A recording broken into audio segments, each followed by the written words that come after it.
Bem, então, um prazer, então, estar com vocês na tarde de hoje, recebendo o professor Rubens Casara, né, que muito generosamente aceitou participar do evento, né, e no momento de dificuldade aqui no Rio Grande do Sul, no mês de maio, né, que nós passamos, como todos vocês certamente sabem, né, e tínhamos então marcado, né, a conferência do professor Rubens para aquele momento.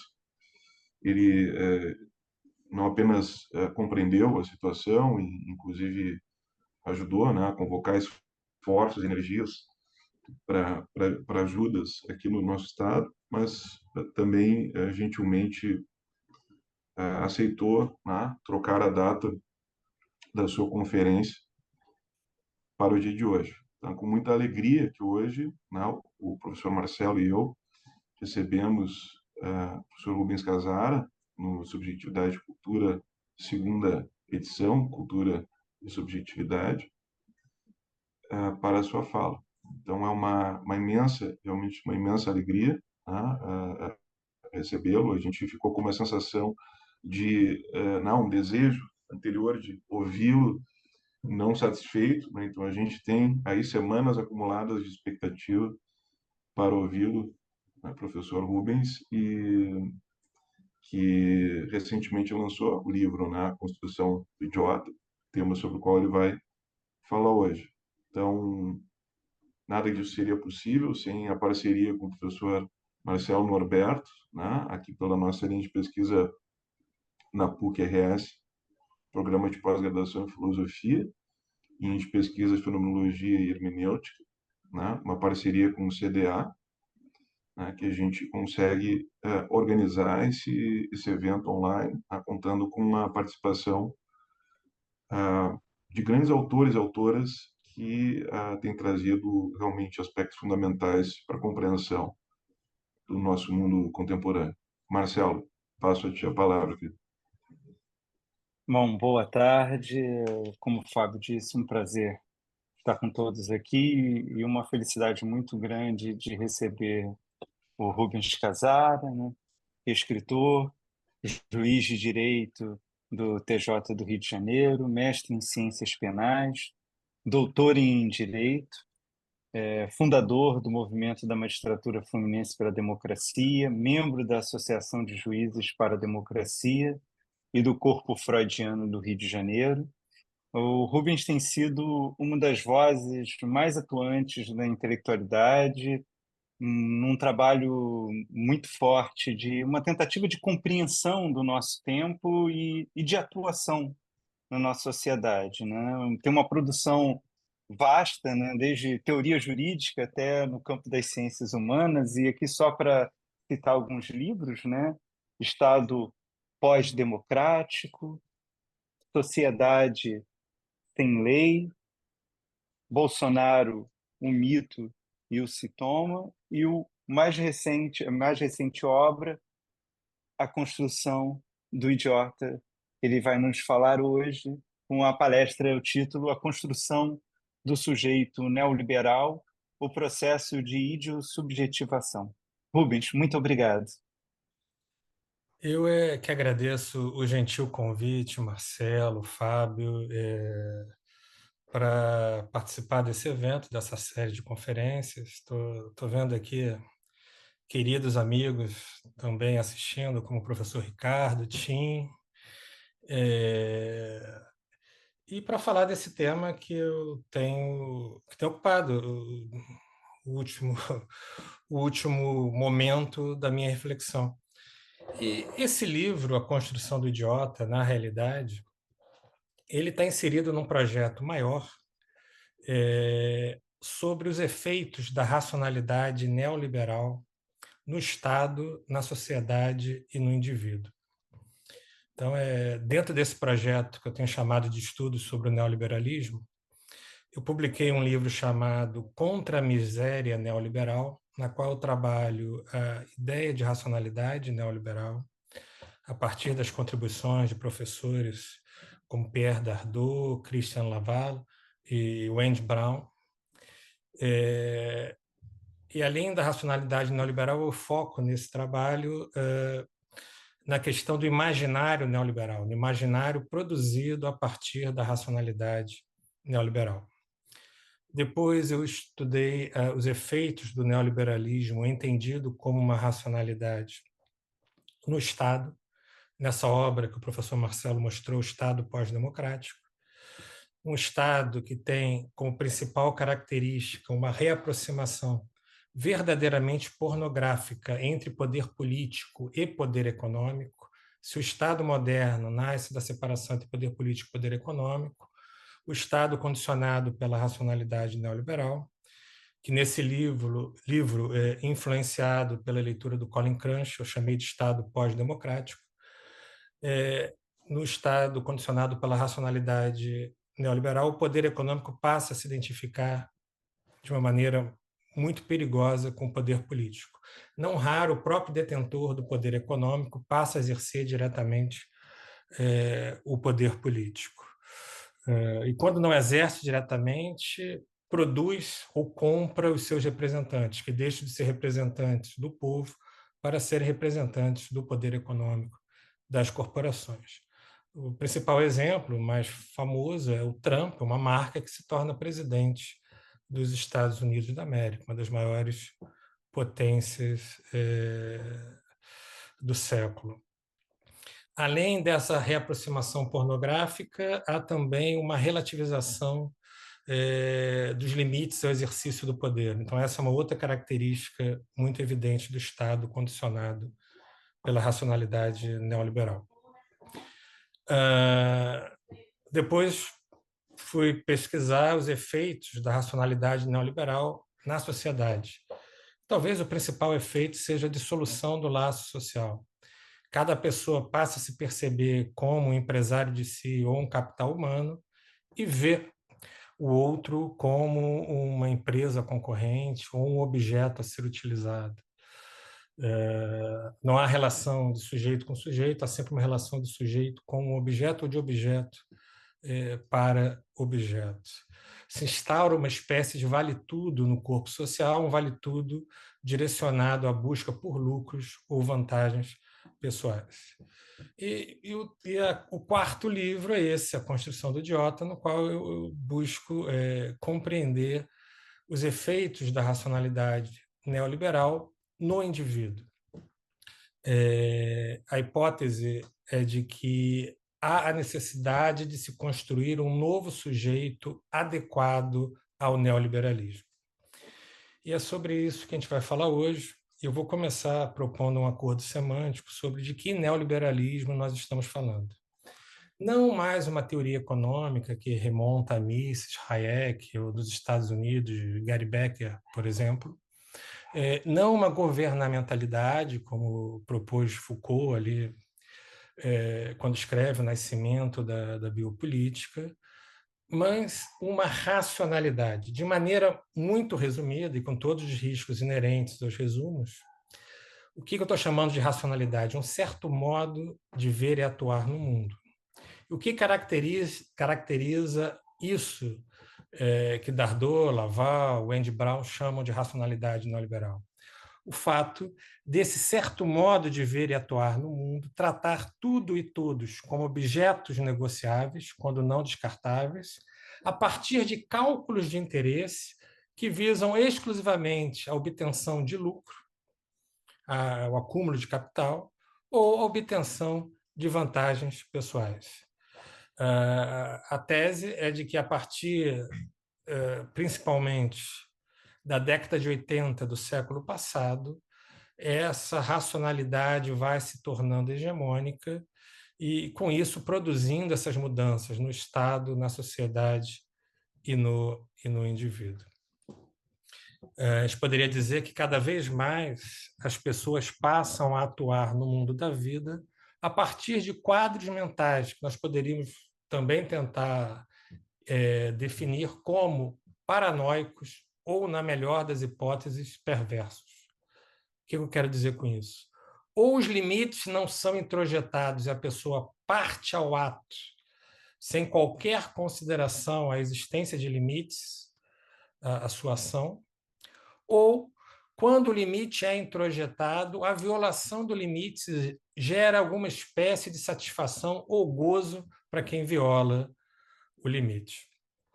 E mais do que isso, para a manutenção de uma série de absurdos associados ao funcionamento normal do atual estágio do capitalismo, é indispensável que o sujeito não pare para refletir sobre esses absurdos. Daí a hipótese de que o idiota seria esse sujeito adequado à manutenção da atual estrutura de dominação que se faz presente em todo o mundo.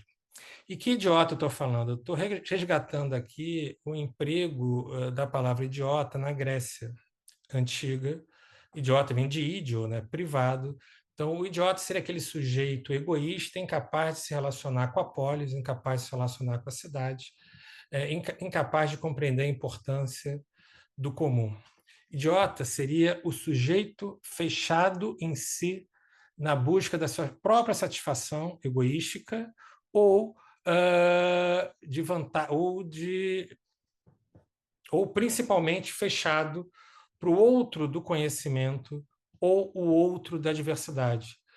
Ele não pode parar, ter aquela pausa reflexiva que permita que conheça o que está acontecendo, porque provavelmente se ele conhecer o que está acontecendo, o funcionamento dessa sociedade, desse Estado condicionado pela racionalidade neoliberal, não se mostraria mais viável. Então, vou começar aqui a falar sobre o que eu chamei de idiosubjetivação, ou seja, de um processo de construção desse sujeito ideal ao funcionamento do neoliberalismo.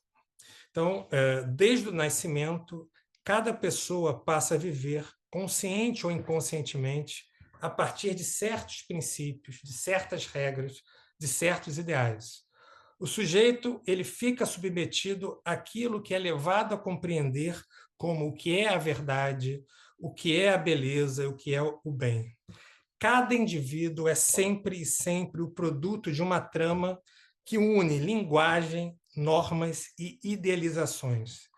A linguagem ela sempre antecipa sentidos e condiciona significados. Manipular ou alterar esses princípios, regras, ideais, ou seja, transformar o que se compreende por bem, belo ou verdade, significa, portanto, a possibilidade de construir um novo sujeito. Então, por subjetivação, para o fim desse nosso bate-papo, eu estou chamando esse processo dirigido à construção de um sujeito. Então, a partir de um conjunto de atos que se iniciam no nascimento, momento que cada um é lançado na linguagem, dá-se progressivamente a constituição de um sujeito. Não por acaso, o letramento é uma das etapas mais importantes da vida, com o aumento da complexidade do universo em que a criança se encontra. Quando eu estou falando aqui letramento, qualquer letramento racial, letramento de gênero, implica sempre um aumento da complexidade social, o reconhecimento do aumento da complexidade social. A linguagem, é sempre bom lembrar, nunca foi um agente neutro. Por quê? Porque como percebeu o Bakhtin, está repleta de um passado que normalmente o falante não conhece e da intenção de outros não presentes no momento dos atos de comunicação. Então, se a linguagem sempre antecipa sentido, também é verdade que esses sentidos podem ser manipulados, eles podem ser alterados pela ação humana. Mudanças na sociedade acarretam mudança nos sujeitos e no contexto, ou seja, mudanças na tradição, nos valores, nos costumes, nos comportamentos transmitidos de geração em geração. E não só nos sujeitos e no contexto, como também na própria racionalidade hegemônica, Isso porque o modo como as pessoas veem o mundo leva em consideração as transformações da sociedade. Por isso, a maneira como eu vejo o mundo hoje é muito diferente da maneira como meu avô via o mundo. O que está correto pode ser manipulado de tal forma que passe a impressão de estar errado. O que ontem era aceito pode se tornar reprovável, pode até ser definido como criminoso. O que não fazia sentido em um determinado contexto passa a fazer sentido num contexto diverso. Então, esses atos que constituem o sujeito são também, por definição, atos de sujeição. A própria etimologia da palavra sujeito, ela não deixa dúvida, né? Sujeito deriva do latim subjectus, que serve para designar quem se submete ou é submetido ou submetida a alguém ou algo.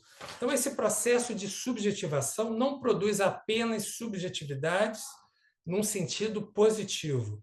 Ele leva também e necessariamente a um quadro de sujeição que não é sempre percebido como tal. Diante da multiplicidade das formas de sujeição, a questão passa a ser que tipo de subjetividade a gente pretende criar. Ou ainda, em que base é construída a sujeição e, portanto, também em que base é construída a dominação das pessoas. Todos sabem que a sujeição é sempre um fenômeno complexo e multifacetado. Muitas vezes a sujeição não é percebida enquanto tal.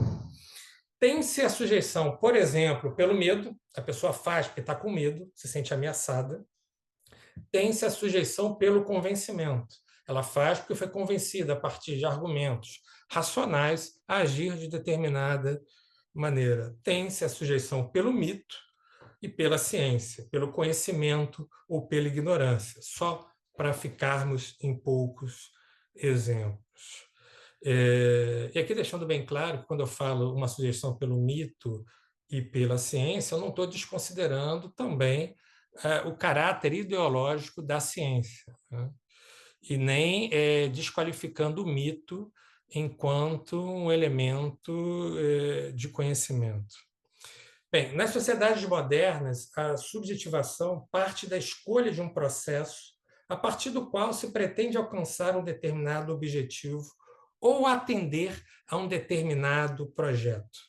Assim, dependendo do processo de subjetivação, o indivíduo pode buscar superar a lógica da dominação a partir de diagnósticos precisos da realidade, de diagnósticos adequados a um determinado tempo histórico, ou, ao contrário, aceitar que não existem alternativas àquele determinado quadro.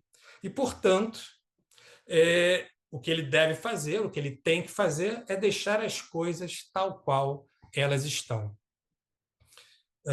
A dominação ela sempre precisa ser justificada. E, ao longo da história, ela foi justificada normalmente por ideias e por teorias. Todavia, quanto maior a opressão e maiores os absurdos que se originam do funcionamento normal de um dado regime político-econômico, mais difícil se torna justificar o estado de coisas gerado e legitimar a exploração. Adorno e Horkheimer já advertiam que confundir a verdade de uma teoria com a sua fecundidade é um erro. Eu acho que o exemplo do Olavo de Carvalho talvez seja um exemplo bem significativo. Dizer que ele criou uma escola que várias pessoas passaram a pensar a partir das teorias que ele definiu, não diz muito sobre a verdade dessas teorias. E por isso mesmo se torna cada vez mais necessário mudar de tempos em tempos a estratégia de justificação. Para tanto, a cada vez e com mais frequência foi preciso encerrar a questão do passado e negar a história. Se os exemplos históricos estão atrapalhando um determinado projeto de dominação, a gente deixa a história de lado ou a gente reescreve a história. Essa também é a base dos negacionismos tão na moda atualmente. Então, sempre que os fatos ou a ciência se tornam um obstáculo à dominação e ao exercício do poder de uns sobre os outros, deixa-se os fatos de lado, deixa-se a ciência de lado. O desconhecimento ou a distorção da história tornaram-se fundamentais à manutenção da dominação, da exploração, ou mesmo de fenômenos como o neocolonialismo. Mesmo o gesto de perdoar, que historicamente sempre foi privativo da vítima, daquele que sofria a ofensa, ele sofre uma mutação, ele passa a ser manipulado por aqueles que cometeram a ofensa para que se auto-perdoarem ou para se atribuir a responsabilidade da ofensa às vítimas. Então, nesse movimento voltado à exploração de muitos por poucos, a ciência foi instrumentalizada durante muito tempo com o objetivo de gerar lucros para alguns. E, em diversas oportunidades, serviu à barbárie, como no Holocausto. Em outras oportunidades, a ciência e o conhecimento adquirido via método científico precisaram ser ignorados para que o detentor do poder econômico continuasse a lucrar. O discurso de que o Covid era uma gripezinha, que as pessoas deveriam ir para a rua, deveriam continuar consumindo ou deveriam continuar produzindo, sem maiores cuidados, é um exemplo típico do que eu estou falando aqui. Então, mais do que reconhecer o caráter inegavelmente ideológico da ciência e da história oficial, ou mesmo o uso cínico do conhecimento, o projeto de manutenção do poder passou a exigir uma postura verdadeiramente negacionista no meio social. Em resumo, se as crises, as guerras, os dramas e as epidemias se tornaram oportunidades de negócio e fontes de lucro, os conhecimentos e os saberes capazes de eliminar ou, pelo menos, reduzir essas tragédias também precisaram ser ignorados ou distorcidos sob pena de diminuir a margem de lucro. Com o tempo, em vez de aprimorar os argumentos e as justificativas apresentadas, investindo na ciência e na educação crítica, cada vez mais passou-se a optar por diminuir a capacidade de compreensão dos fenômenos, diminuir o conhecimento da história, diminuir as condições materiais que impediriam a dominação. E essa dominação sempre de poucos, dominação de muitos por poucos, ou seja, tudo isso se deu para manter a dominação e a exploração da maioria por uma minoria que detém o poder político e, não raro, também o poder econômico. O pensamento reflexivo torna-se, diante disso que eu estou falando, uma ameaça ao lucro, um obstáculo ao desejo de lucro. Nesse sentido, passa-se a investir na diminuição das exigências para o convencimento e a formação de consensos. Numa sociedade hoje, como a brasileira, de modo geral, os consensos são formados a partir de mitos autoritários, já que a sociedade brasileira é uma sociedade secularmente autoritária. Nós não conseguimos ainda produzir rupturas verdadeiramente democratizantes na sociedade. Só abrir um parênteses aqui, exemplos não faltam, basta a gente pegar dois. Né? Ainda hoje, nós não conseguimos elaborar satisfatoriamente fenômenos históricos como a escravidão, a escravização de parcela da população e a ditadura militar empresarial instaurada em 64. Porque nós nunca conseguimos elaborar satisfatoriamente o fenômeno da escravidão, ainda hoje se naturaliza uma certa hierarquização entre as pessoas. Matar uma criança indo para o colégio numa favela do Rio de Janeiro tem muito menos repercussão do que matar uma criança da mesma idade indo também para o colégio numa zona privilegiada da cidade. No Brasil, nós temos uma coisa horrorosa que é o elevador de serviço, onde algumas pessoas não entram, o elevador social, onde algumas pessoas são proibidas de entrar. Ou seja, nós, por nunca termos elaborado o fenômeno da escravização, nós naturalizamos essa hierarquização entre as pessoas. De igual sorte, porque nós nunca elaboramos satisfatoriamente a ditadura militar empresarial instaurada em 64, muita gente acredita que aquele momento era um momento de paz, tranquilidade, de honestidade, de ausência de violência, quando todos os estudos sérios apontam que naquele período histórico havia muita violência, muito arbítrio e muita corrupção. Essa ausência de elaboração da ditadura militar empresarial gera um fenômeno que o Bauman chama de retrotopia, né? O desejo de voltar a um passado idealizado, mas um passado que, na realidade, nunca existiu. Então, a verdade, a liberdade, o belo e o bem, eles passam a ser, a partir de determinadas técnicas, eles passam a ser ressignificados, perdendo a importância e acabam reduzidos no imaginário popular a valores negociáveis, quando não descartáveis. Se tem algum valor de uso, negocia. Se não é mais útil, se descarta. A opção pelo consenso em detrimento da verdade revela-se útil à finalidade de acumulação tendencialmente limitada. A busca pelo lucro por vantagens pessoais não necessita de valores como a verdade. Ao contrário, a necessidade de atuar pautado pela verdade frequentemente representa um obstáculo ao desejo de lucro. O consenso não guarda, por sua vez, necessária relação com as ideias de bem, de belo ou de justo. E também não exige compromissos éticos. Em uma sociedade autoritária, como eu já disse, o consenso tende a dar-se sobre bases e premissas autoritárias.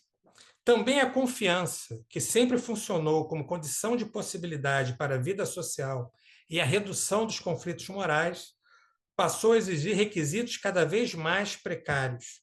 Confia-se, por vezes, naquilo que nós poderíamos identificar como sendo completamente absurdo. Absurdo aqui entendido como algo que não faz sentido, né?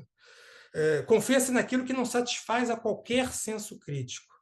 Tem-se uma espécie de vale-tudo argumentativo, no qual a opinião despida de reflexão pode ter o mesmo valor que o conhecimento embasado em dados concretos ou produzido a partir de pesquisas. Cada vez mais pessoas passam a acreditar naquilo que deveria ser percebido como ilógico, contraditório ou equivocado à luz do conhecimento e dos saberes até então produzidos. Investe-se cada vez mais na alienação das pessoas, o que faz, muitas vezes, com que o indivíduo passe a defender posições contrárias aos seus próprios interesses. Muitas vezes, na busca de uma satisfação moral, o indivíduo toma uma posição que, no final das contas, vai representar um prejuízo material a ele mesmo. Assim, o voto demonstra isso de uma maneira muito, muito direta. A pessoa vota em candidatos que defendem pautas contrárias aos seus interesses. Evidentemente que essa produção de desconhecimentos, conhecimentos parciais, essa produção deliberada de equívocos, conta com a participação dos sujeitos a eles submetidos. Esses sujeitos se submetem, mas são também agentes ativos desse mesmo processo. É reconfortante não saber o que está acontecendo. É reconfortante não se responsabilizar pelo que está acontecendo com o outro. Sempre que o ocorrido se insere na esfera do indizível ou do profundamente desagradável. Quem estuda a história da Alemanha no período nazista vai perceber vários desses exemplos das pessoas que diziam não saber que os vizinhos judeus estavam desaparecendo. Pessoas que diziam não ter a dimensão do que acontecia. E o não ter a dimensão do que acontece é uma forma de retirar a própria responsabilidade. O Adorno tem uma frase que me parece bem interessante, que é a seguinte: é razoável supor que existe uma proporção entre o gesto de não ter sabido de nada e uma indiferença, ao menos embrutecida e amedrontada. E é bem por aí. Se é verdade que todos são iguais em inteligência, e nesse sentido é que Gramsci dizia que todos são intelectuais, a capacidade de utilizar a inteligência em potencial ela é condicionada por fatores que servem ao que eu estou chamando de técnicas de idiosubjetivação. Se a inteligência pode ser identificada com as potencialidades do ser e levar ao movimento e à transformação no mundo da vida, a produção do oposto, que seria a burrice, a estupidez, a ignorância, como a ausência de conhecimento, conduz ao velamento das potencialidades e funcionam como estratégias voltadas à manutenção do status quo. Pode-se identificar, e o Adorno, a leitura do Adorno permite isso, né? Uma dimensão ética e política, ou seja, ligada à postura diante do outro em fenômenos como a ignorância, ou seja, o não saber, e a burrice, a incapacidade de cognição e de abertura ao outro, seja o outro do conhecimento, seja o outro da diferença. Não buscar o conhecimento capaz de melhorar a vida da maioria das pessoas é uma violação ética e uma omissão política. A transformação da inteligência em estupidez, como dizia Horkheimer, é um aspecto tendencial da evolução histórica. Isso porque o capitalismo concebeu uma ideia de razão que foi desenvolvida a partir da imagem da troca, de uma equivalência entre dar e tomar, da concessão em troca de concessão. Essa concepção de razão que sugere que se sigam as regras do jogo e se exterioriza em debates civilizados, ela cedeu e continua cedendo sempre que a busca por lucros exigir a superação da inteligência. A inteligência só tem valor quando permite que alguém lucre mais. Esse tipo especial de mais-valia. Com o neoliberalismo, a razão passa a se identificar com a realização de cálculos de interesse egoístas. O princípio do interesse, fundamental à compreensão do Homo economicus, que já funcionava como núcleo da ideologia liberal, tornou-se o vetor interpretativo e o mandamento nuclear do sistema forjado a partir da racionalidade neoliberal. Aqui entendido como um liberalismo sem luvas, como um capitalismo sem a necessidade de fingir pretensões democráticas. Com a hegemonia da lógica dos cálculos de interesse, após a clivagem produzida nas mentalidades, nenhum princípio racional efetivo de coesão social subsiste, salvo se for mantido pelo terror ou por técnicas de psicopoder, ou seja, de convencimento, a autoexploração e a própria subordinação. Há, por evidente, uma contradição interna profunda entre o próprio interesse e a ideia de razão. As ideias de justiça, de igualdade, de democracia, de felicidade, por exemplo, que seriam fundadas numa razão objetiva, elas cedem diante da busca por lucro ou por vantagens pessoais. De maneira resumida, o particular, a busca por lucro ou vantagem, vai se impor cada vez mais ao universal.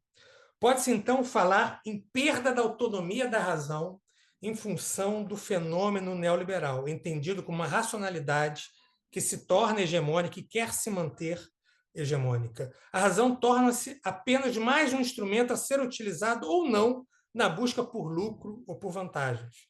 Os conceitos passam a ser dispositivos otimizados e o próprio pensamento parece reduzido a um processo industrial e totalmente acrítico.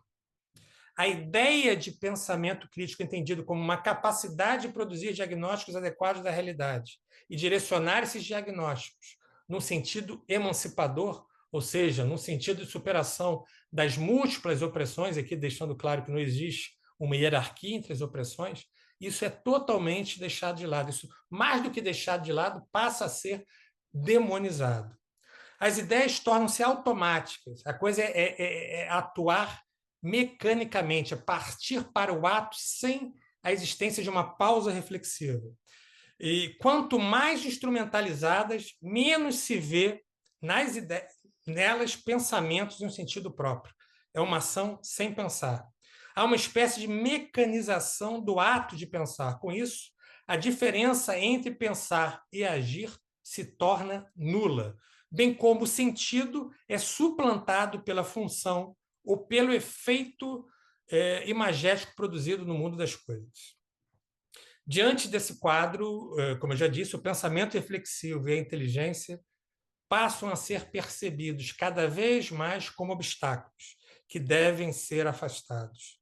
No ambiente capitalista radicalizado pelo neoliberalismo, a contradição que consiste na estupidez da inteligência é uma contradição necessária. Estou aqui citando Adorno e Horkheimer. Tá? É uma contradição... Onde é que eu estou?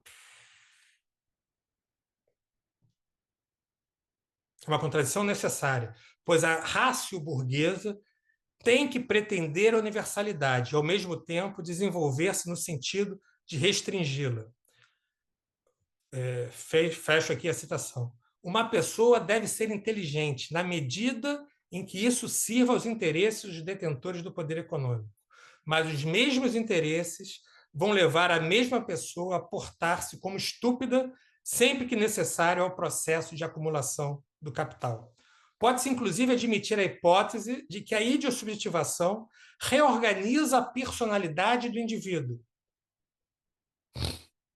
alterando a relação do sujeito com o conhecimento, do sujeito com o tempo, do sujeito com a própria ideia de identidade, com a cultura e com o projeto de modernidade.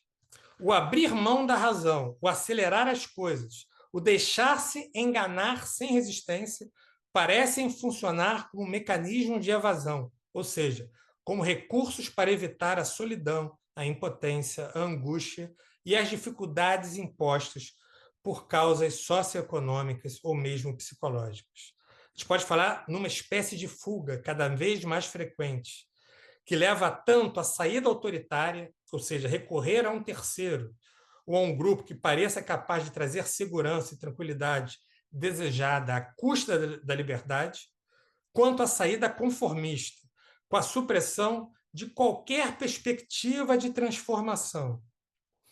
Instalam-se quadros mentais de subserviência à crítica, de comodismo crônico, e, em muitos casos, paranoicos, como eu já adiantei, que independem do pensamento por serem fundadas em certezas, ainda que delirantes. Uma característica da certeza é que ela faz com que se abra mão de qualquer pensamento. O pensamento ele sempre cresce, o raciocínio, o conhecimento a partir da dúvida.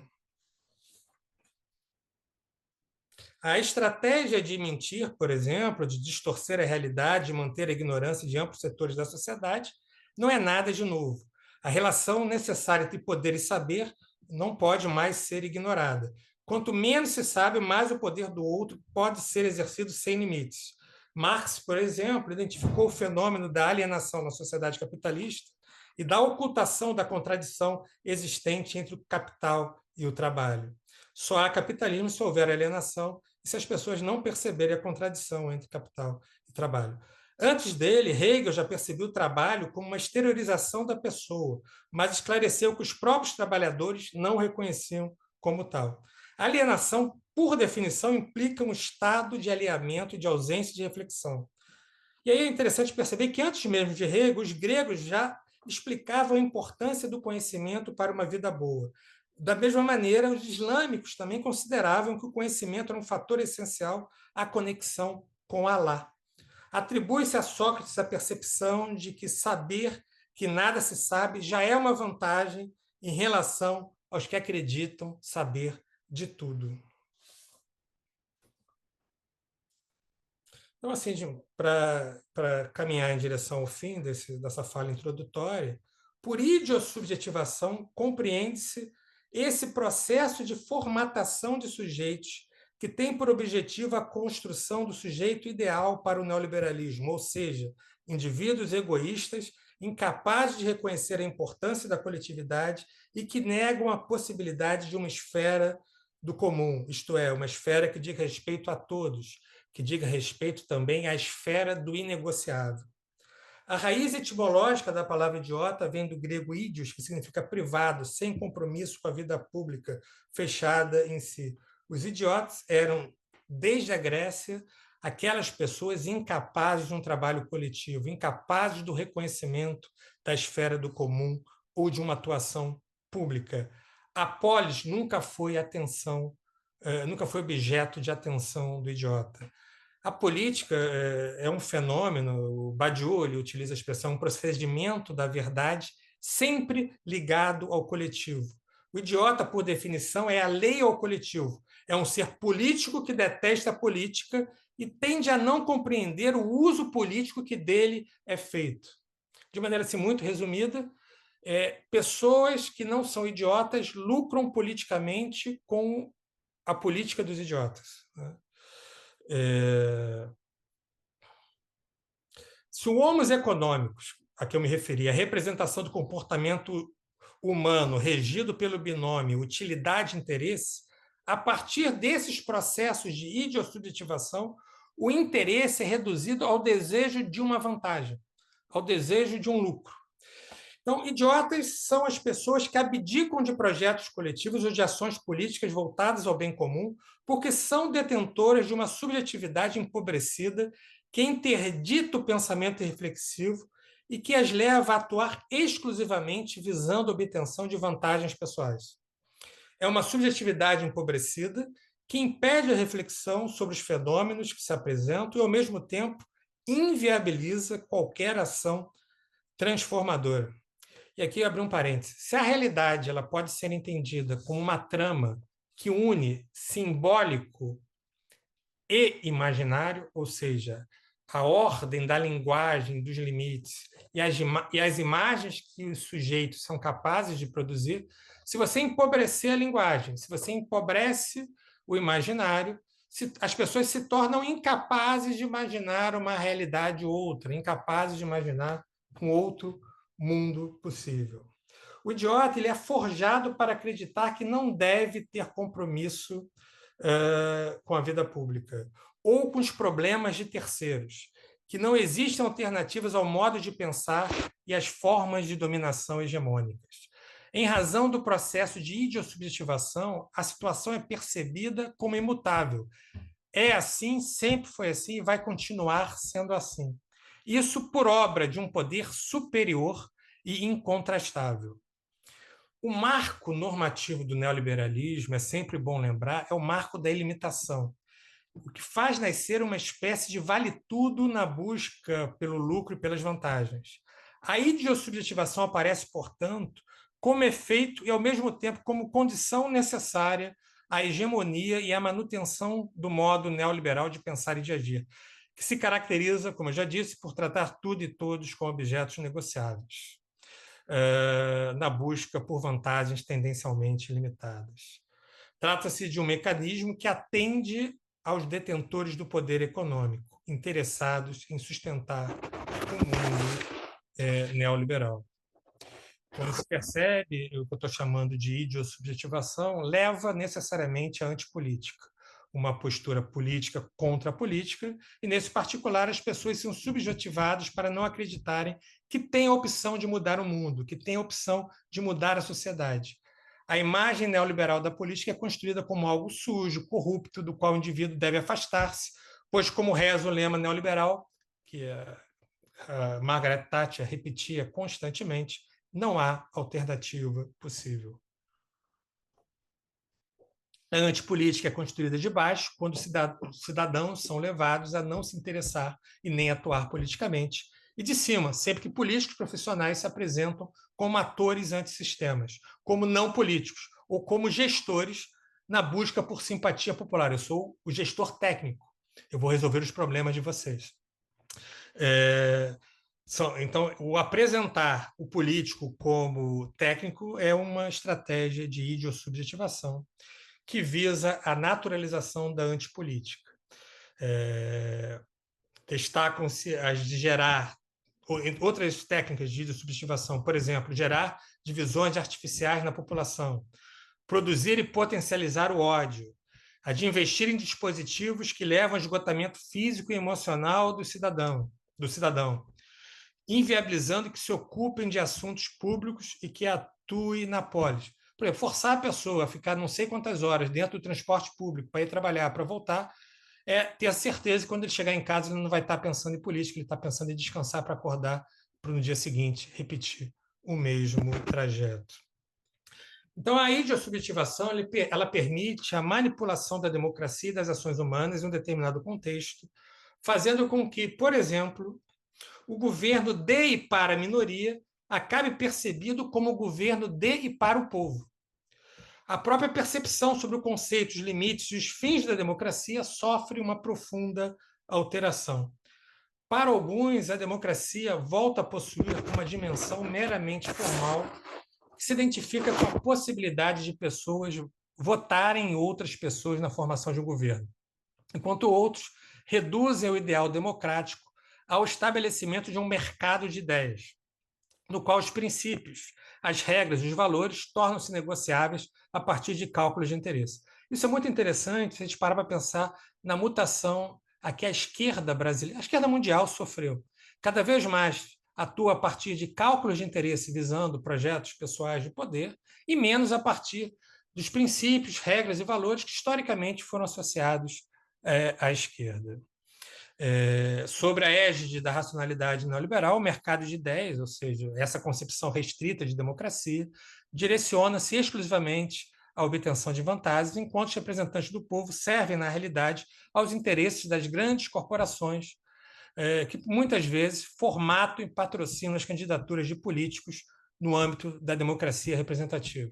Muito comum também a criação de ONGs, de grupos que tem como objetivo criar, educar novos políticos, novas lideranças e por aí vai.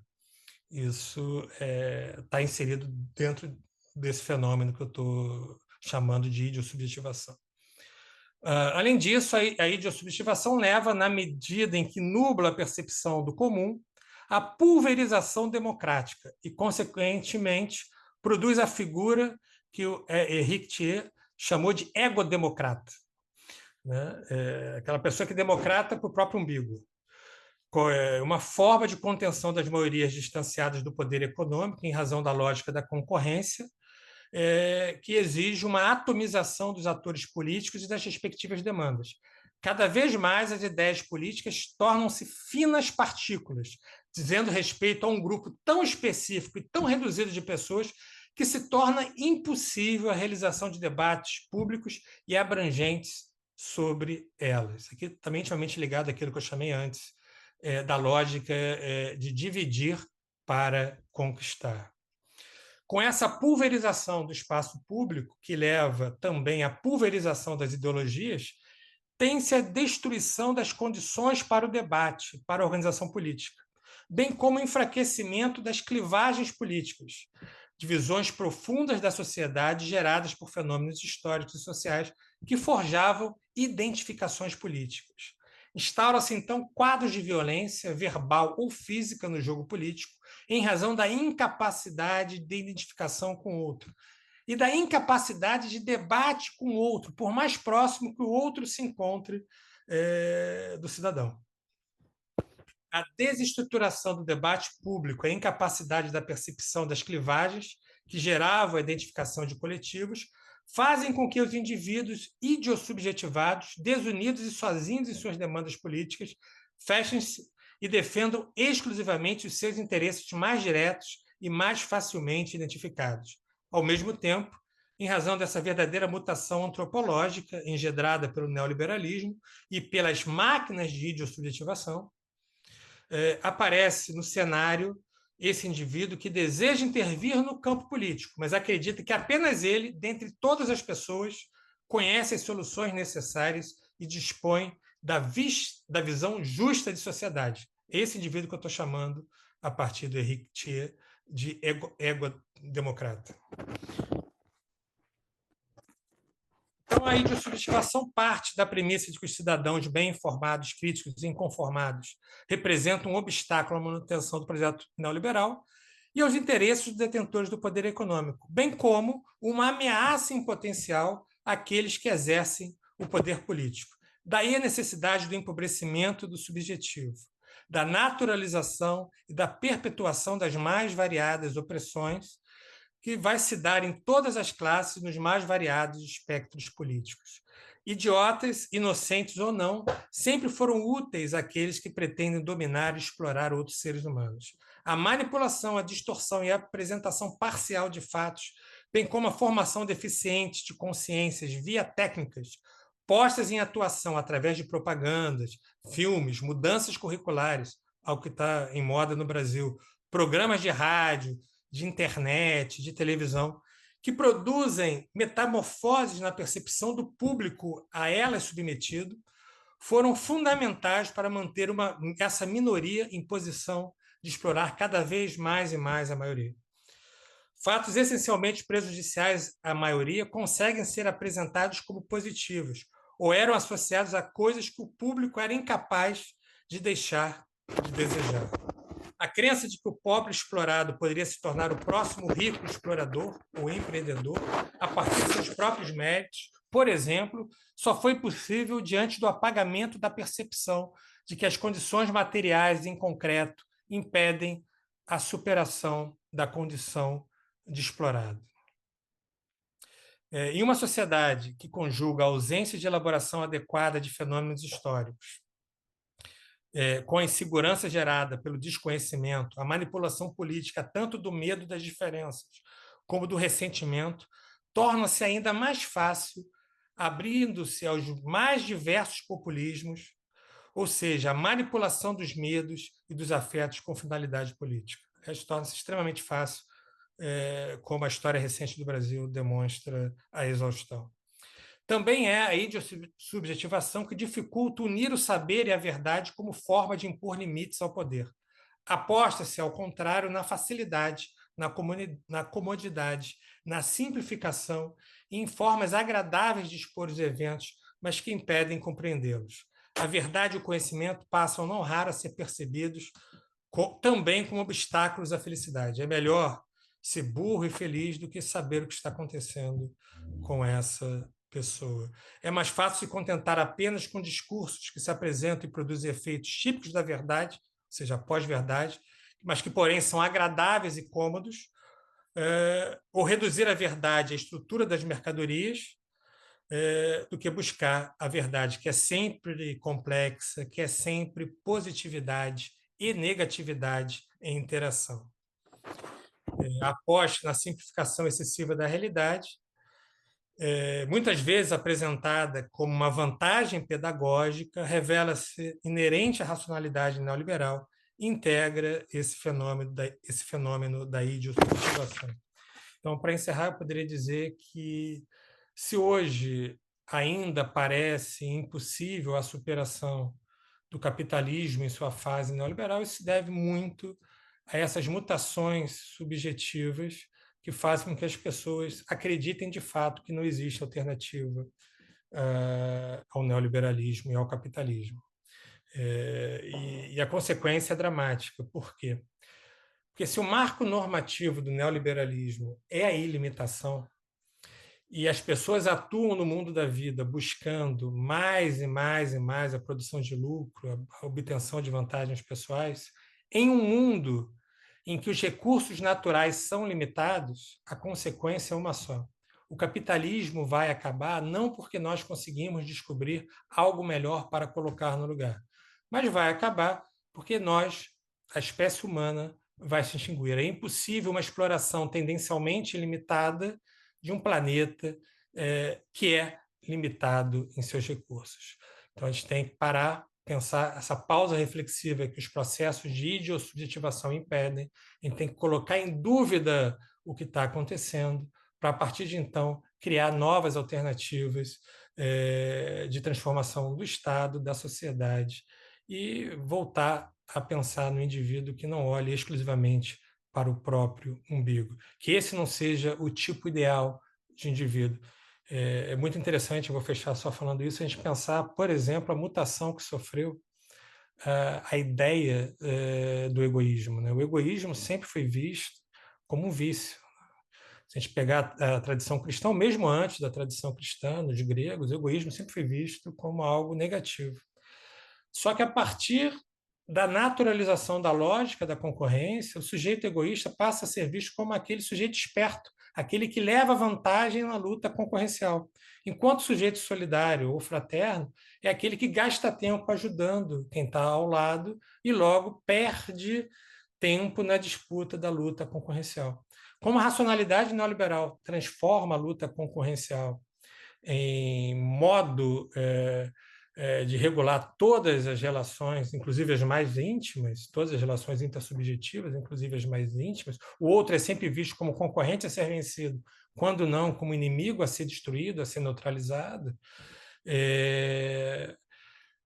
Você perceba que a fraternidade e a solidariedade, a partir da hegemonia da racionalidade neoliberal, passa a ser visto como negatividade, algo a ser abandonado. Então, a ideia desse livro é que a gente possa pensar novamente em colocar o egoísmo no seu devido lugar e pensar na criação de uma sociedade aberta à diferença e de indivíduos abertos ao outro. Gente, muito obrigado pela oportunidade. Eu fiz aqui um resumo de um texto que estava bem maior para não ocupar o tempo todo e abrir a possibilidade do debate, que me parece sempre o mais interessante nesse tipo de encontro. Rubens, somos nós que agradecemos muito pela essa belíssima fala, extremamente potente e vertiginosa, mas ao mesmo tempo oferecendo espaços de reflexão e de ação. Então, muito obrigado mesmo. Eu já vou passar aqui uma questão que o Claudinei colocou, né? Boa tarde. Parabéns pela precisa e contundente fala. É mais uma impressão ou um breve comentário? O idiota como figura neoliberal que aparece cada vez mais, parece roubar a cena do nosso tempo, sobretudo por conta das mídias sociais como uma terra de ninguém. Se insere naquilo que poderíamos caracterizar num espectro mais amplo como irracionalismo, obscurantismo. No entanto, como forma ideológica, o racionalismo não parece tão irracional assim, à primeira vista. Trata-se aí de um programa definido com pauta e tudo, isto é, um projeto de uma agenda bem arquitetada que de irracional não tem nada. Nesse sentido, o idiota encerra um estereótipo racional até perverso, plenamente consciente, deliberado e até mesmo ao ponto de sentir orgulho do que se é. O idiota se compraz orgulhosamente em ser idiota. É isso aí. Rubens, não sei se você quer comentar alguma coisa. Não, é isso aí, mas eu concordo integralmente. É um projeto, né? É um projeto com o objetivo da manutenção da hegemonia dessa racionalidade, logo da manutenção dos interesses dos detentores do poder econômico. Evidentemente, estou falando aqui daquele 1 ou 3% da população a que Chomsky chama de super ricos. Às vezes a gente fala super rico, a pessoa pensa que comprou um carro zero em 20 prestações, ela se enquadra nessa categoria. Não é, né? Quem detém os meios de produção material ou os meios de produção do imaginário. Esses são super ricos. Agora, a pergunta dele me permite falar uma coisa que eu esqueci de falar. É muita coisa para falar em pouco tempo, né?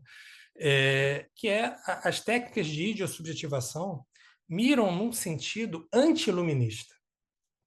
Né? Se o projeto da modernidade, igualdade, liberdade, fraternidade, costuma ser identificado como um projeto iluminista, a racionalidade neoliberal ela reduz o significado de liberdade, a liberdade de consumir, ou a liberdade de contratar, ou a liberdade de submeter ao detentor do poder, reduz o significado de igualdade, reduz e demoniza o significado de fraternidade.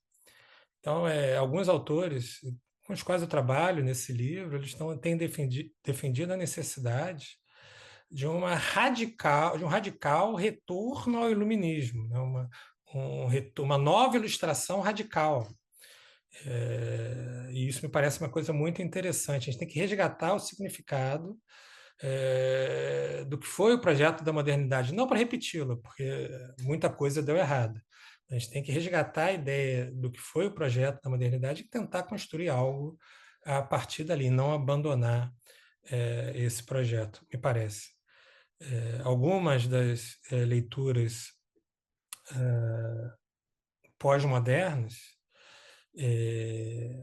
a partir da correta percepção de que o que se chama universal, em regra, é a visão do homem branco europeu, resolvem destruir a própria ideia de universal. Isso me parece um equívoco que a gente poderia depois discutir com mais tempo.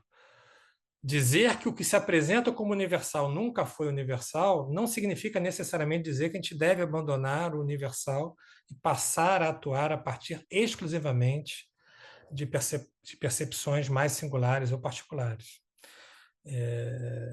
E essa demonização do universal, também eu trato isso no livro, é uma técnica de idiosubjetivação, porque no mais das vezes, quando se demoniza o universal, as pessoas historicamente excluídas desse conceito de universal não levam vantagem, ao contrário. Você tem uma ampliação da violação a direitos, a ampliação da violação da posição, da dignidade de pessoas que antes, bem ou mal, estavam sendo, em certa medida, protegidas. Muito obrigado, Rubens. Só para lembrar, Mariana Fábio... Garcês é a indicação que eu daria para ler sobre isso. É uma professora catalã, excelente. Está traduzida aqui no português, mas é uma leitura bem interessante. Perfeito. Fábio colocou... Tem duas questões ao professor Rubens Casaro. Gostaria de ouvi-lo sobre dois pontos que estão presentes no livro. O primeiro é o estilo paranoico, expressão que é utilizada em uma fina descrição psicanalítica da economia psíquica na atual subjetivação neoliberal, que opera por dessimbolização e ausência de introjeção de limites. O segundo ponto é o das negações fracas, relacionadas a uma espécie de povoação das técnicas de idiosubjetivação e de desorientação nos grupos potencialmente revolucionários. Gostaria de ouvi-lo mais sobre a adoção desse modelo individualista por pequenos grupos que, atomizados, terminam por se atacar entre si, permitindo que vetores conservadores de organização tomem o seu lugar. Bem, essa pergunta são 4 horas de resposta para cada item. O Fábio, né, que fez o comentário. Né? Bem, vamos lá. Só repete a primeira, por favor, que eu até... faz um resuminho da primeira Claro, questão. claro.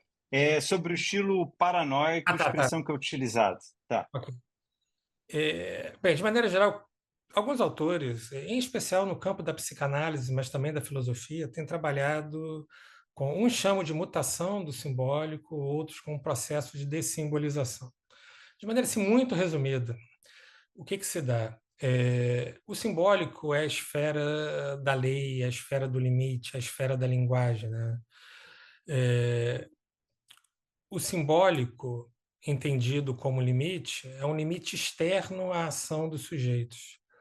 Quando a gente fala em dessimbolização ou enfraquecimento do simbólico, a gente tem a perda da importância da lei simbólica, ou seja, da lei externa, né, da moral, do direito, da Constituição, da ética, o que seja, daquilo que vem de fora, que fazia com que o indivíduo não tomasse determinada atitude ou tomasse determinadas atitudes. E essa lei simbólica ela é substituída pela lei imaginária. O que é isso? É a imagem que o sujeito faz do que é certo, do que é correto, do que é belo, etc. Então, perde importância esses limites externos ao exercício do poder individual e, ao mesmo tempo, há um correlato fortalecimento dessa ideia da lei imaginária. O sujeito não tem introjetado o que deve fazer. Ele cria na cabeça dele e passa a acreditar que aquilo é o correto. Isso é potencialmente perigoso. Isso vai de encontro com a própria ideia de civilização, a civilização é, por definição, um modo em que se caracteriza pela existência de limites ao outro. Né? A gente não pode fazer tudo. Essa dessimbolização instaura uma espécie de vale-tudo. Né? No livro eu explico isso de uma maneira mais aprofundada e mais técnica, mas eu recomendaria para vocês um livrinho bem interessante, que é A Arte de Reduzir Cabeças, do Danny Robert Dufour, um filósofo e psicanalista francês. Esse livro está traduzido aqui também no Brasil. Vale muito para pensar esse projeto de dessimbolização. A outra questão colocada pelo Fábio, e que me parece uma questão talvez uma das mais importantes trabalhadas no livro, está intimamente ligada ao que eu tenho chamado de estratégia de destruição das maiorias, né? Também ligado a um fenômeno psicológico, psicanalítico, que é o narcisismo das pequenas diferenças. As pessoas os oprimidos gastam mais tempo atacando outros oprimidos do que lutando contra os opressores. Percebam, dentro do movimento negro, muitas vezes o movimento negro está atacando outras pessoas negras, outros líderes negros, do que lutando contra o racismo. A mesma coisa no movimento feminista. Muitas vezes se gasta mais tempo lutando contra outros feminismos ou outras feministas do que lutando contra a dominação masculina, contra o patriarcado e etc. A mesma coisa no movimento operário, se gasta mais tempo lutando entre si. Isso está intimamente ligado a esse fenômeno percebido pelo professor Fábio e que gera divisões dentre os oprimidos. O mito de que existe uma hierarquia das opressões está produzindo efeitos perversos dentro das fileiras dos oprimidos. A minha opressão é maior. Eu sou, sei lá, eu sou negro, eu sou gay, eu sou mulher. A minha opressão é que importa. O outro ele vai ser ou concorrente a ser vencido ou inimigo a ser destruído, por mais que ele esteja ali do meu lado e que, em potencial, ele pudesse figurar como um aliado para uma caminhada conjunta, em comum, em direção à superação tanto da minha opressão quanto da opressão desse meu vizinho. Eu não sei se eu atendi aí ao que foi colocado. Muito obrigado, Rubens. Deixa eu continuar aqui. O Plínio fez uma pergunta. Primeiro, parabéns pela palestra e pelo tema. Considerando as técnicas de idiosubjetivação e a perda de autonomia da razão, como referidos pelo professor, o direito, numa perspectiva dos direitos humanos e fundamentais, teria algum papel ou poderia, de alguma forma, proteger o indivíduo e a coletividade dessas técnicas? Eu acho que é uma aposta muito otimista no direito, né? O direito está lá dentro do instrumental do Estado. O Estado, vocês tiveram aula com o meu queridíssimo. Fugiu o nome dele agora, mas é querido mesmo, não é porque fugiu o nome. Alisson O Mascara. Alisson. O Alisson diz lá, né, que o Estado é a forma política do capitalismo, o direito está lá ligado, é um instrumento de manutenção de um determinado modelo de exploração, seja lá qual for. Na sociedade capitalista, o direito está intimamente ligado à manutenção das estruturas capitalistas e à manutenção dessa própria exploração. Então, o direito ele também vai sofrer as consequências da racionalidade neoliberal. O direito também vai mudar cada vez mais o direito deixa de servir de limite, ou seja, há esse enfraquecimento que eu mencionei há pouco da lei simbólica, na imposição de limites ao exercício do poder, e cada vez mais os atores jurídicos passam a produzir as leis que eles acham, a partir do seu imaginário, que são as mais corretas. Eu tenho chamado essa hipótese de justiça paranoica. Escrevi um artigozinho sobre isso. A gente pega vários exemplos, do Supremo Tribunal Federal até o juiz da menor comarca do Brasil, em que eles abandonam a lei e passam a fazer aquilo que, na cabeça deles, é o melhor para determinado caso, que é esse funcionamento paranoico. A partir das certezas, por mais delirantes que sejam, isso vai ocupar o espaço que antes era reservado aos limites impostos no texto, ainda que fossem os limites semânticos. A gente não pode esquecer que o direito é uma ciência. Se é uma ciência interpretativa. A gente vai entrar numa discussão se o direito é ou não uma ciência. E a interpretação parte de uma diferença ontológica entre o texto e a norma produzida pelo intérprete. Ou seja, a partir do mesmo texto, dois intérpretes podem produzir normas bem diferentes.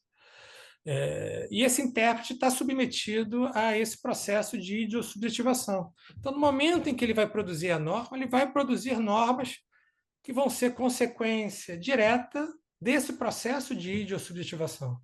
Normas a partir dessa crença na meritocracia.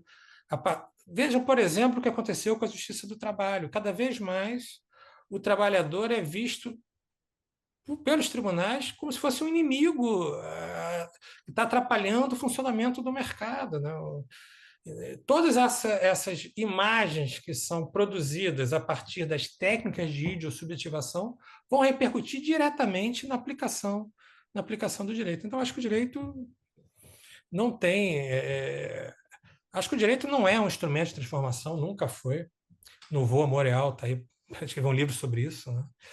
E eu acho que você pode, eventualmente, aqui e ali, produzir algum tipo de resistência, mas não só no direito, né? Todos nós, enquanto atores políticos, né? A gente consegue produzir em determinada situação algum tipo de resistência. O nosso desafio é produzir uma contra-hegemonia. Por quê? Se isso que eu estou mencionando vem da racionalidade neoliberal, a gente tem que produzir uma outra racionalidade que funcione, que ocupe o lugar dessa racionalidade neoliberal. Laval e Dardot, por exemplo, eles defendem que a gente tem que insistir na racionalidade do comum. Se a racionalidade neoliberal diz que tudo e todos são negociáveis, a racionalidade do comum reserva uma esfera do inegociável. Tem que voltar, eu acho que isso é uma coisa importante, resgatar uma esfera do inegociável. E no direito, qual é o inegociável? São os direitos e garantias fundamentais, que devem servir como obstáculo inafastável ao exercício do poder, de qualquer poder, inclusive do poder econômico. Só que hoje os direitos e garantias fundamentais cada vez mais são percebidos como algo da ordem do descartável. Se está atrapalhando os negócios, a gente afasta. Se os direitos trabalhistas estão atrapalhando a acumulação do capital, a gente afasta os direitos trabalhistas. Se os direitos e garantias fundamentais estão atrapalhando o controle dos indesejáveis aos olhos do titular do poder econômico, se afasta os direitos e garantias fundamentais. As pessoas estão sendo presas, muitas vezes, ao arrepio de direitos e garantias fundamentais. Mas por quê? Porque se compreende que aquilo ali é o melhor a partir de mentes idiosubjetivadas. Muito obrigado, Rubens. O querido Ricardo Tim colocou 3 considerações. Uma excelente, nos termos que tenho trabalhado, o idiota é o resultado da manipulação da razão vulgar pela razão ardilosa, né? Mais à frente, quando você estava falando sobre a questão do egoísmo, né? O Ricardo colocou egoísmo. Veja-se Nego Di e seus admiradores. Obrigado, excelente. E, por fim, o Ricardo colocou: tudo isso se gesta desde o início da modernidade com a criação do conceito de indivíduo, do indivíduo contratante, essa abstração que acaba monopolizando a figura do idiota, uma espécie de sujeito precário, mono da psica, ou psidadão, né? Eva e Luz. Vida transformada em coisa, ou seja, qualidade transformada em quantidade. Não, é exatamente isso. Ricardo é um querido amigo, o livro dele tem muito do Ricardo nesse livro, me parece, né? Das produções do Ricardo, né? Um dos grandes intelectuais brasileiros, intelectuais públicos, né? Não se furta ao debate. Estou de pleno acordo com tudo que ele disse. A gente estava até conversando por mensagem ali se realmente o sujeito idiosubjetivado era um sujeito, o idiosubjetivado era um sujeito, ou seria algo de outra ordem. Eu tenho defendido que é um sujeito, né? Ele é um assujeitado, ele é formatado para ser assim. Todo sujeito é sujeitado, só que não é sujeitado num sentido idiotizante, né? Eu agradeço a contribuição do Ricardo, eu acho que o Crítica da Razão Idolátrica é um livro que precisa ser lido, também ajuda a explicar muito o que está acontecendo no Brasil. Bom, o Plínio agradeceu, a Ana disse ótima fala, obrigada, parabéns pelo livro. Rubens, não querendo de abusar mais do que a gente está abusando, mas só queria colocar uma questão que me parece que você levanta um ponto que para mim contribui muito para a gente entender o nosso tempo, né? Sobre essa noção do idiota como privado, né? Eu me lembro de um outro termo da antiguidade clássica, quando pensa da questão da estutícia, né? Da tolice. A tolice é uma abertura irresponsável, né? É como se você aceitasse tudo. O idiota, nesse sentido, é um outro problema, né? Porque ele se volta as costas para tudo, né? É uma negação de alteridade, né? Me lembrou uma expressão de um texto absolutamente terrível do Walter Benjamin, o Caráter Destrutivo, que ele fala do homem estojo, né? Que se fecha e a realidade se encontra só internamente, né? Quase como um espelhamento. E isso traz, que acho que tem um pouco da discussão que você trouxe com o Ricardo também, que é um processo de subjetivação, mas no sentido de uma desumanização, Sim. né? Você parece que tem uma contradição que não se resolve, né? Que é uma subjetivação, não humanização, e ela não se resolve em termos terríveis para o espaço público, né? Porque parece que o espaço público deixa de ser as duas coisas. Ele já não é mais um espaço, né? Quer dizer, já não tem uma indeterminação possível de uma criação. Você fica só um mercado, uma coisa já direcionada. É um espaço que você já sabe para que serve, né? Não tem esse e também não é mais público, né? Não tem igualdade alguma nisso. E isso, eu acho, me parece uma novidade terrível, mas que precisa ser pensada como uma tentativa de intervenção no nosso tempo, né?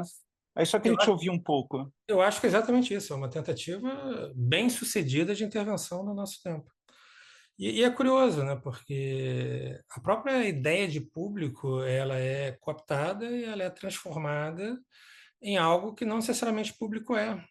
E isso é uma das técnicas de subjetivação. Você pega um significante e você vai produzindo significados que são adequados à manutenção de um modo de funcionamento que leva a situações absurdas, que não são percebidas como absurdos justamente por causa dessas técnicas.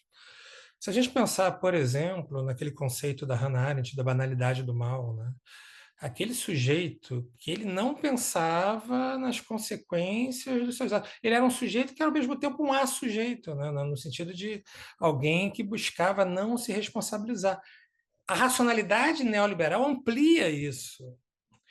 Não é que seja algo novo, mas parece que é uma ampliação na medida que todo mundo passa a atuar a partir de cálculos de interesse e de uma visão muito simplificada da realidade. Toda a complexidade é mal vista. Então, e uma coisa que me assusta muito, Marcelo, são aquelas respostas extremamente simples que as pessoas aceitam como verdadeiras para problemas extremamente complexos. Aqui no Brasil, qualquer problema social é resolvido com aumento de pena. Só para dar um exemplo. E as pessoas de fato acreditam que aumentando a pena, aquele problema vai acabar. Não acaba. Ao contrário, novos problemas são construídos. A gente poderia dar inúmeros exemplos, mas tudo isso está ligado ao que eu tenho chamado de formatação de um novo sujeito. E eu acho que que a gente poderia, a Hannah Arendt trabalha lá com essa ideia do assujeito, né? Eu acho que é um sujeito mesmo, só que é um sujeito formatado, submetido a outra percepção de mundo. Isso explica, em grande parte, a incapacidade de diálogo presente na sociedade. As pessoas falam, embora falem português, falam línguas diferentes a partir da compreensão diferente do que é o certo, do que é o justo, do que é o belo. Tem gente que acha aquela estética miliciana bonita e vai defender isso, porque foi formatado para achar aquilo bonito. Vou citar novamente o Adorno, já citei várias vezes aqui, mas a questão da regressão da audição. Isso é um projeto, não? Está vivendo isso ainda. E está intimamente ligado. Só que em determinado tempo histórico, a pessoa não precisava ser idiota. Podia, por exemplo, continuar achando, sei lá, que a vida vale mais do que o relógio. Só que hoje, para manter a dominação, é necessário que a pessoa acredite que o relógio vale mais do que a vida. Por isso, um crime contra o relógio é punido com uma pena mais alta do que um crime contra a vida, né? Isso dá bem o exemplo de como as pessoas raciocinam. Isso é um processo, ele vem de longe, não é nada recente. Agora, a racionalidade neoliberal, bem como o chamado poder digital, isso amplificou e acelerou esse processo de uma maneira impressionante.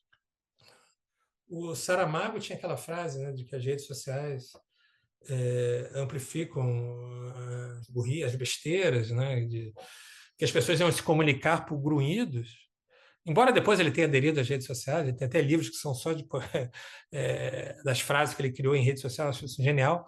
Mas ele tem razão nesse sentido. Isso está intimamente ligado ao que eu estou chamando de idiosubjetivação, né, que é a subjetivação do sujeito ideal para o neoliberalismo, que é um sujeito que pode receber esse termo idiota, que é usado na Grécia. Quando eu escrevi esse livro, eu não pensei em chamar da construção do idiota. Até porque também a palavra idiota foi subtraída e distorcida pela extrema-direita, né? Você tem vários livros trabalhando, né? O Perfeito Idiota Latino-Americano, que eram as pessoas que defendiam uma autonomia na América Latina. Você tem um livro do filósofo e astrólogo Olavo de Carvalho, né, sobre o idiota, etc. Ele pega a palavra e distorce o próprio significado original do termo. Então, esse livro iria se chamar O Processo de Idiosubjetivação. O meu editor achou que não iria vender.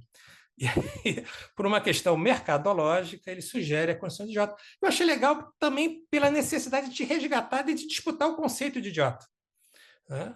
Para o Olavo de Carvalho, idiota é aquela pessoa que se preocupa com o outro. Não, esse não é o idiota, nunca foi, né? O idiota é realmente aquela pessoa do ídio, do privado, né? Que se fecha em si. E fecha-se principalmente para o outro do conhecimento que assusta, e o outro da diferença que assusta ainda mais. Então, é o cara preconceituoso, é o cara com orgulho da sua ignorância, que acha que a sua ignorância é um sinal de autenticidade, né? É alguém que a gente precisa de fato conhecer. Até porque a gente tem que conhecer esses fenômenos para poder tentar transformá-los. Rubens, muitíssimo obrigado. Conselhos de bons editores costumam fazer títulos muito bons, então que bom que você pode entrar nessa disputa. E também chamá-lo de filósofo e astrólogo diz muito mal da filosofia e da astrologia, né? Mas a gente tem que nomear de alguma forma Tem esse debate. os. Eu me lembro de um texto do Ernildo Stein defendendo que ele era um filósofo e faz um checklist de características dos filósofos. Que é um cara que eu admiro, eu gosto do Stein, acho que tem uma produção interessantíssima, um cara que contribuiu muito para a filosofia hermenêutica no Brasil. Mas a gente tem que discutir isso também, né? Ele, pelo menos, tinha uma vantagem, ele produzia, o que muitos dos nossos intelectuais não fazem, né? Eu falo isso em determinada passagem do livro. A gente tem que levar mais a sério o Olavo de Carvalho no sentido de que ele produziu e vendeu algo que ele apresentava como conhecimento, a gente vai entrar aqui no mérito, mas que fez escola nesse sentido de ter discípulos. Muitos dos nossos intelectuais se furtam ao debate público. Eu acho isso um equívoco gigantesco. Acho que a gente tem... E um evento como esse é legal para mudar. Lançam isso na internet, permitem que muita gente permite que muita gente tome conhecimento do que está sendo discutido. Isso é fundamental. Não dá para a gente produzir artigos numa revista Qualizar que vão ser lidos por 15 pessoas. Isso não é produzir um conhecimento de que a sociedade brasileira hoje necessita. A gente produz o artigo na Qualizar, 15 pessoas lêem, mas também vai falar com o público, vai para a rua falar, discutir. Eu acho que tem que resgatar também essa ideia do intelectual público no Brasil, algo que está um pouco embaixo. Não, com certeza.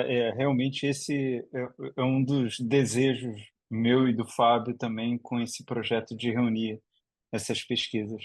Rubens, muitíssimo obrigado. Eu vou passar a palavra para o Fábio e depois passar para você, mas é uma grande alegria o acontecimento de hoje à tarde. Muito obrigado mesmo. Fábio. Eu queria apenas expressar, né, em meu nome, em nome do professor Marcelo, também em nome do Programa de Pós-Graduação em Filosofia aqui da PUC, né? Especialmente da linha de pesquisa de Fenomenologia e Hermenêutica, nosso agradecimento, né, ao professor Rubens Casara, né, pela generosidade, pela belíssima conferência que vai ficar agora disponível no YouTube, né, e que nos honra muito, né, na organização desse evento.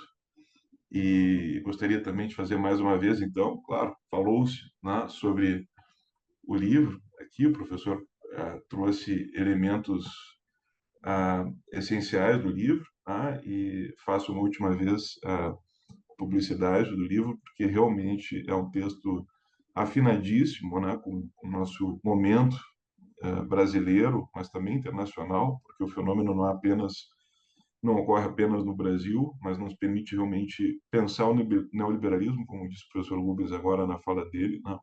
Não apenas na sua perspectiva originalmente econômica, que foi pensado, né? Mas sim como uma forma de racionalidade, né? E ajuda, portanto, a estabelecer, a tecer, vamos dizer assim, problemas e encontrar neles as difíceis correlações que nós poderíamos pensar não existirem, não fosse realmente a investigação profunda, uma análise acurada de todas essas questões. Então, professor Rubens, muito obrigado pela sua fala, né, que eu acho que engrandece nossos encontros de cultura e subjetividade 2024. Foi um grande prazer. Eu é que agradeço, Fábio, Marcelo, sou leitor dos dois, e estar aqui com vocês discutindo, conversando um pouco sobre esse livro, me dá muito prazer. Então, se tem alguém aqui que sai feliz desse bate-papo, sou eu. E reencontrar, ainda que virtualmente, o Ricardo e tanta gente que eu gosto. Então, até a próxima. Sempre convidado, estarei presente. É.